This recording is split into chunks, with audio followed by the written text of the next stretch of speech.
Andrew, what do you like about reading?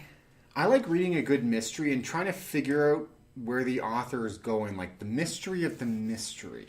It's very meta of It's you. very meta. Yeah. And what do you like about reading, Crystal? I like having to expand my luggage on the way home from a trip because I bought too many books. Yeah, you had an overflight allowance suitcase on the way home, didn't you? No, but close. Well, why don't you tell everybody where you were last week? I was at the Surrey International Writers Conference learning all I could about writing. And did you have a good time? I had a fantastic time, but that leads me into our next point. I did not have time to read a book. Luckily, someone earned another gold star. 1 gold star. Everybody, it's the Goldilocks and the Three Cares podcast, the podcast where we take a look at a direct published work with what's too hot, what's too cold, and what's just right. I'm Andrew. And I'm Crystal. And what did I read this week, Andrew? What did you read? So we're doing a 2-part podcast. In August, I read Wool 1 through 3, the first series by Hugh Howey. For this podcast, I'm doing number 4 and number 5. Fancy. That's right. It's Wool number 5. It was a Mumble number 5 joke that didn't quite work. We're going to put that one in the outtakes. Yes, yeah. I'm going to ask you a serious question here, Andrew. I'm going to give not a serious answer, Crystal. As usual. Was there anything that you found different reading, continuing on with books 4 and 5? Or is there anything you would like to change about what you said about books 1 through 3? There's definitely some things I want to revise my opinion on. And we're actually going to get to that in the just right in terms of how an author can keep things simple so a person like me, a simpleton, Well, no, you just can remain interested. Simply. Very nice. All right, we're going to investigate that thoroughly later. And humiliatingly. What was too hot? So the point of view of the book is it starts off in 1 through 3 with a singular character, a very short story, then it's another character in a larger story, and then you introduce a third character, and that's kind of where I broke off, and that third character keeps going through the rest of the series, including past, the Wool series into the next 2 books in the whole Silo saga. What I found was too hot was the omnipresent point of view.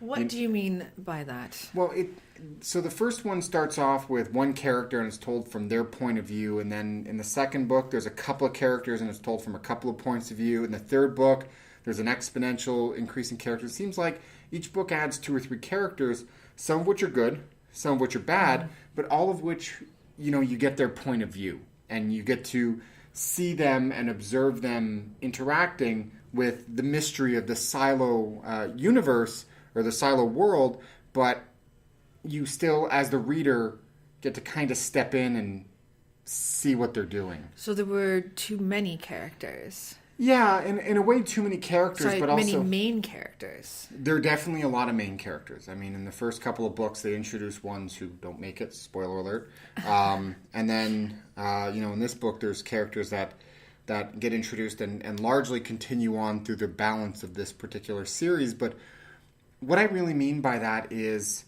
there's a mystery here. Mm-hmm. And it's very difficult to tell a good mystery if you're telling it from all points of view. Right? Like, it really is one character, or, it felt like it would have been better portrayed as one character's exploration of this world. And to some extent it is, but there's a lot of filling in of the gaps in terms of, introducing new things. There's other places that the main characters don't know about where there's main characters there. And then that kind of spins out and it keeps going like that. Yeah, and it's interesting because we were talking about this earlier and you said that it really feels like it would fit better as a television series. Yeah, and this is one of the things we're going to talk about in the Just Right, but the world is so great and so complex and there are so many mysteries that it would play better as a serialized environment where in snippets you can explore it. And this is what Hugh's doing through the book, but it doesn't play out the same way. I mean, it's a great story. I'm not sure if this is the right medium for it. Yeah.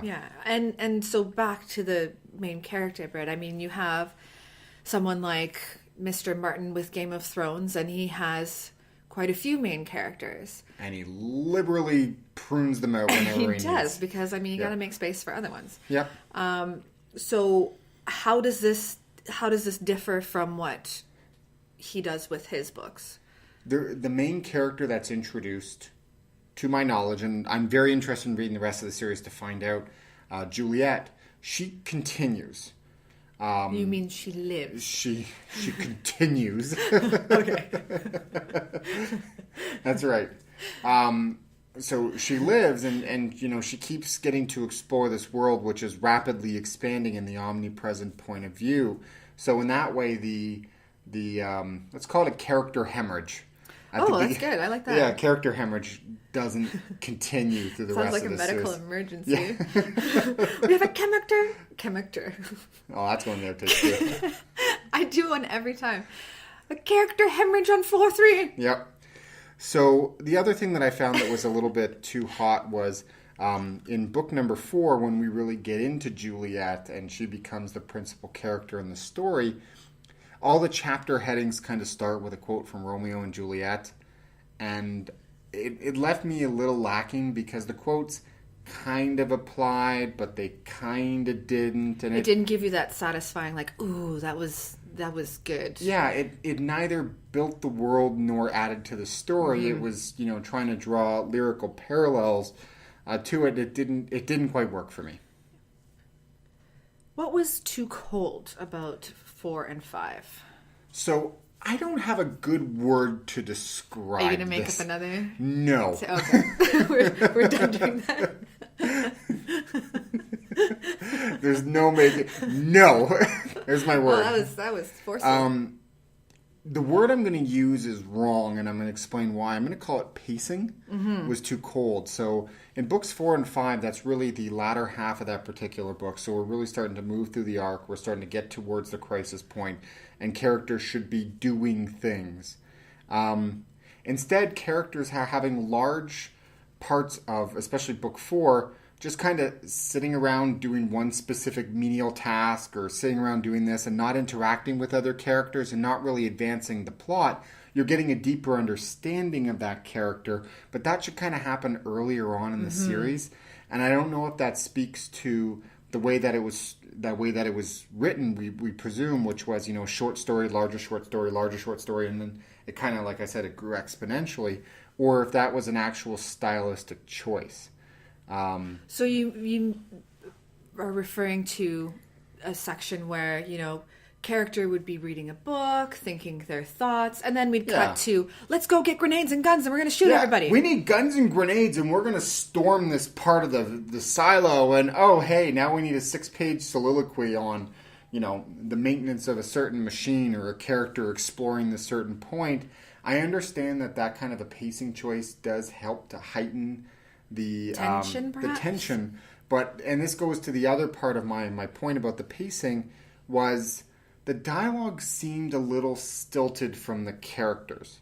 And here's what I mean by this. And we're going to try to explain this with no spoilers. Ooh, so if you suddenly hear test. like an audio test beep, it means that I didn't. You screwed up. Again. So in this world, there's a mystery of why, does history repeat itself? Why does history repeat itself? And what happens to the people who know about the history? And the writer is aware of this mystery. It's very clear that that's the thread that they're kind of drawing through.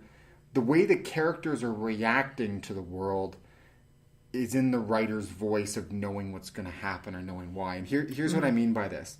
If we had, let's take Silo out of it. If we had a pacifistic society where it's been hundreds of years, as far as we've known since anything happens, and suddenly a bunch of people arm themselves and have a mini riot or civil disturbance, and there's large-scale death, I might be a little concerned about that. People are going to freak out. A little bit. At the very least, they're going to notice. They're not. They're not going to have dispassionate conversations about food allocation, right? Like there's going to be something that's going to rankle them, that's going to come through in the dialogue, and everyone's just kind of bean counting. And a little bit of panic, perhaps. Yeah. So combined with the rapid flashpoint of what happens, with the people just kind of going, Well, that was exactly what we expected. It kind of put a Deflated pin. yeah. Yeah. Now I also know that what this is now the first book in the series, but I have to look at it as a contained book. So that's what I found was a little cold. So let's go back to the question I asked you at the beginning of the podcast. Mm-hmm. And, has your opinion changed on any part of the book? And you said this was your just right. Yeah, so initially I was a little bit bothered by the simplicity of the world, and I kind of explained, like, there's no elevators. Like, yes, remember that well. If you're going to have 140 stories, I'm going to get gassed if I'm going to go up more than 10 stories. I'm going to build an elevator. We will never see because you then again, I control it. Andrew. I'm going to flip the coin on that one. I'm going to say it's actually a strength of it. And here's the reason why. Some of the themes that this series explores and the way it's being explored and the interconnectivity, the mysteries that are being written and then unraveled and then kind of answered, you need a simple basis for the world to make it work. Right. Right? Like, you need everyone knows what a silo is. Everyone knows all the different departments. Like, everyone knows who a mayor is, a sheriff is, the IT, the maintenance, the mechanical, engineering. Right. Everyone knows about resource shortage and resource allocation. There's a very clean simplicity to the world, which allows us to move on to the other things like the mystery. Right. So you're not hung up on some strangely named artifact that... No, it's you don't kind of go in and it's like, hi, I'm the sheriff, but we call ourselves Sheriffians. Right? And it's like, what the hell's a Sheriffian? Now I have to keep that in my head. Right. No, it's I'm the sheriff. Oh, and who's the sheriff report to? The mayor. Small town. Gotcha. Yeah. Check, moving on. Who controls the computer systems? Not the informatarian division. It's IT, right? Informatory relations. I'm writing a whole bunch of steampunk names for this, apparently, because it's in my head. But it's like, oh, hey, and where does IT get the energy from? Not energy, not the Enercon, or the Energon, or whatever, Transformer Energon cubes from Transformers. Anyone else know that? No, you're trying to blank here. Like this if you know what a Transformer Energon cube is. From the Mechanerio team, no, it's mechanical. It's simple. You understand these words and you're able to move on to the mystery of what unfolds to be a fairly complex world. And there are bigger bites that you have to take out in terms of your suspension of disbelief. And it's removing that from... Yeah, and you don't have to do them early, right. which I think was really, really well done. Excellent. Well, that was Hugh Howey's Wool, books 4 and 5. This is a part 2 of a... Yeah, critique of a critique. Yeah, I think so. That's meta. And it comes full circle. And scene. Where can you find Wool? Online. Find retailers like Amazon. Ebook version is widely available. And where can you find us? Ooh, usually do this part, so let's see if I can get this right. The website's everythingstemporary.com. The Twitter handle is everythingstemp. You can also find us on YouTube. And where else, Crystal? Facebook. And Facebook. I was going to give you another star, but I don't know now. It's a half a star. It's a half star. I'll learn it back. 1 half stars. All right, everyone, thank you very much for listening. And if you like what you heard, remember to like us on the various sites that Andrew just mentioned. Mm-hmm. If you would like us to do a review of your book, please do reach out to us at info@everythingstemporary.com. If you're a direct published author, thumbs up to you guys. Yeah, become a friend of the show. Become a friend of the show. We could use more friends. You sound lonely, Andrew. I know. Oh. Until next time, this is Andrew. And this is Crystal. Keep reading. Why did you do that? I didn't know you were recording. For comedy.